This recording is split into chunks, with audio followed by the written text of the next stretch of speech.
Les Amérindiens, traditionnellement nomades, vivent ici depuis toujours, en complète harmonie avec leur environnement. Mais ces 60 dernières années, ils se sont sédentarisés. Un changement de mode de vie problématique pour la forêt.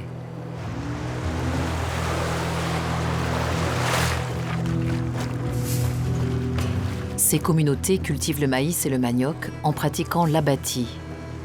On dégage l'espace en coupant les arbres, qu'on brûle ensuite afin que leurs cendres fertilisent le sol. Bénigne pour la forêt lorsque les agriculteurs sont nomades, lorsqu'elle est appliquée au même endroit, cette pratique est destructrice. Le sol ainsi régulièrement mis à nu n'a plus le temps de se régénérer. Bientôt, il faut déboiser une nouvelle parcelle, à un rythme qui s'accélère sans cesse. Les Amérindiens sont attachés à cette coutume ancestrale. Elle est la clé de leur autosubsistance et crée une solidarité entre les familles en honorant le mayuri, ou la valeur du travail en commun.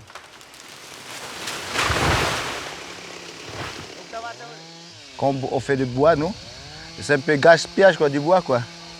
Parce qu'on a beaucoup de bois qui sont bons pour faire du bois, des planches, et pour faire la fabrication du pirogue, peut-être. On gaspille quoi, pour faire la bâtie.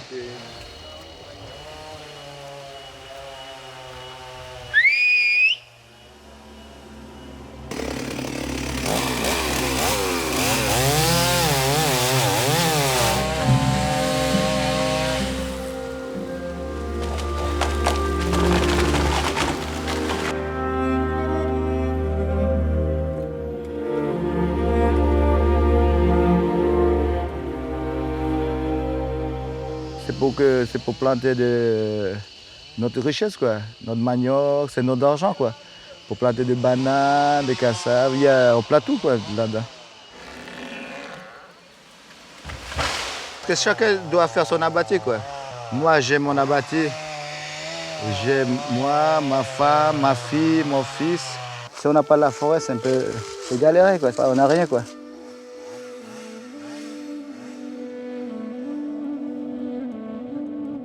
Le problème des abattis est naissant dans les territoires amérindiens, mais il est devenu préoccupant autour des villes. Afin de réduire le plus possible la fréquence de ces coupes, l'Institut du développement, Éduc-Agri, s'est donné comme objectif d'augmenter le rendement des sols. Car quitte à ce que les populations se sédentarisent, autant profiter au maximum de ces nouvelles zones agricoles. Mais optimiser la terre brûlée des abattis signifie adopter des systèmes d'agriculture innovants. Vincent Eslen a pour mission de mettre ces solutions en pratique autour de la ville de Maripasoula, à l'ouest du pays. Les abattis sont avant tout des systèmes de culture itinérants. C'est-à-dire que traditionnellement, on va se déplacer tous les 3, 5 ans, 10 ans, on va changer. Et ça, c'est un système qui marche très bien, à condition de ne pas être nombreux. Aujourd'hui, la population de Maripasoula, elle double à peu près tous les 5 ans. C'est-à-dire qu'en 2010, on était 4500 et on est aujourd'hui 9700. Face à cette augmentation de la population, la seule solution, en fin de compte, c'est d'arriver à transformer l'abattis en quelque chose de périn, de fixé. Où on va avoir bien sûr aussi du manioc, parce que ça fait partie de la culture alimentaire, mais après toutes sortes d'autres légumes. Ça peut être des aubergines, des choux, des pepsaï, des katchoy, qui sont des légumes plutôt indonésiens, qui vont permettre de diversifier la culture alimentaire locale, diversifier les apports alimentaires dont vont pouvoir bénéficier ces populations et surtout améliorer la production et la rentabilité de la pratique agricole. Madame Dill, agricultrice de Maripasoula, a accepté de suivre les conseils de Vincent. Tu viens travailler à la bâtie? Ah, j'aimerais bien, mais il faut que je m'apprenne d'abord. Elle diversifie ses plantations. Maïs? Maïs? Oui, ça c'est maïs. Tu l'as semé quand? C'est les jours que je viens brûler. Et puis quand Directement? Ah oui, quand il n'est pas bien brûlé, Ouais. et puis j'ai replanté. Parce que... Là, c'est beau, mais bon, ça va. Dès qu'il y aura les pluies, ça va être dur. Là. Ah oui. Entre les grumes calcinées, on trouve des bananiers, des piments, mais aussi des ananas, du manioc, des aubergines, des pastèques. En tout, plus d'une douzaine de légumes différents. Donc là, on est vraiment sur la pratique la plus traditionnelle et aussi la plus efficace avec les moyens du bord pour arriver à cultiver quelque chose dans une zone tropicale. On coupe, on brûle, et là on a un sol propre sur lequel on va pouvoir planter facilement. Le tout sans 1 litre de glyphosate, sans aucune machine. Madame Dill sait que dans quelques années, le sol de sa plantation sera trop appauvri. Alors, elle devra avoir recours à l'engrais vert, plus fertile à long terme qu'un lit de cendre. Mais si son efficacité n'est plus approuvée, l'adoption d'une telle technique est loin d'être évidente pour les agriculteurs. Si on utilise des engrais verts, c'est-à-dire semer des plantes exprès pour faire de la biomasse végétale qui vont faire de la fertilité, ça marche très bien même, on sait très bien l'utiliser. Par contre, c'est vrai qu'il va falloir du coup préparer son champ pour semer quelque chose qui va absolument rien produire. Enfin, on ne va pas récolter quelque chose qui pourra se manger, on ne va pas récolter quelque chose qui pourra se vendre. Par contre, on va produire quelque part de l'engrais qu'on va restituer à la terre pour pouvoir faire des bonnes cultures par la suite. Et ça, effectivement, pour les agriculteurs, c'est parfois dur à entendre. De dire, va te fatiguer au champ pour semer quelque chose, donc tu ne vas pas récolter, au contraire, tu vas tout laisser au sol et après tu pourras semer. Une grosse partie de notre travail, c'est justement de les amener, par l'exemple, par l'accompagnement, à maîtriser ces techniques et voir leur intérêt. En attendant, pour améliorer les récoltes à court terme, Vincent encourage les agriculteurs à entretenir de petites pépinières chez eux au village. Bientôt, ils seront prêts à planter des plantes déjà robustes au cœur de leurs parcelles et de leurs abattis. Ça, c'est aubergine. Et ça, c'est céleri. Derrière.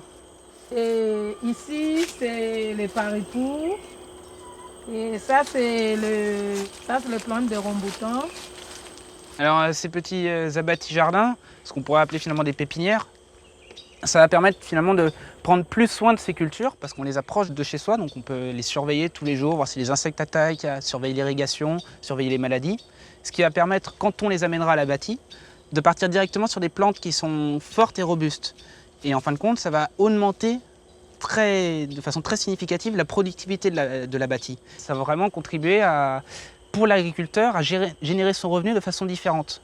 Parce qu'il suffit ici d'une petite surface qu'on puisse bien travailler, bien surveiller, pour dégager un revenu qui soit tout aussi important que si on devait déboiser 1 hectare de manioc, par exemple. Si Madame Dill est aujourd'hui convaincue par ce mode d'agriculture, le plus grand défi auquel fait face Vincent reste de transmettre aux habitants la notion de protection de la forêt. Pour eux, qui ont toujours vécu au milieu d'elle, la forêt est omniprésente, envahissante et surtout éternelle. Une perception fausse, en décalage avec la déforestation rapide qui menace le massif. Adapter les comportements à cette nouvelle réalité est un travail de longue haleine. Si l'abandon d'une tradition tout entière n'est pas envisageable, la modification de quelques habitudes peut donner de grands résultats. Notamment pour ce qui est de la coupe des arbres, ceux des abattis ou ceux destinés au bois d'œuvre.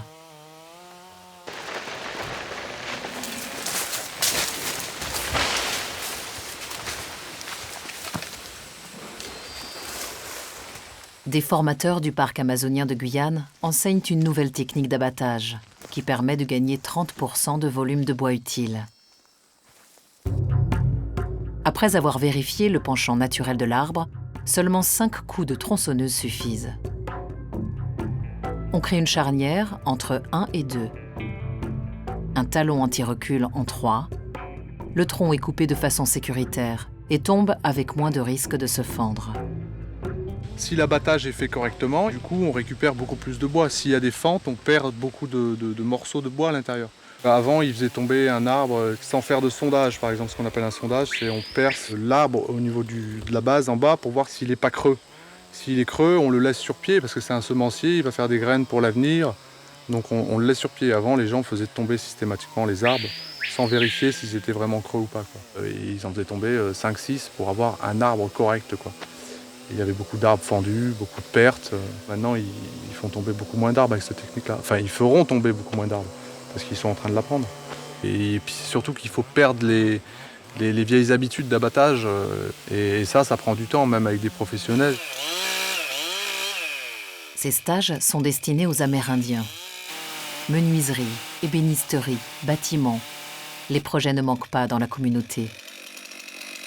S'ils ne sont pas une solution rapide à la déforestation, Ces échanges participent à la sensibilisation de la population à ce patrimoine qu'il faut protéger.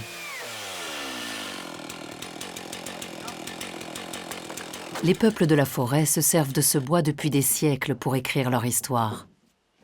Les artisans d'aujourd'hui, à l'aide de pigments naturels, mettent en scène les animaux d'Amazonie, héros de leur légende.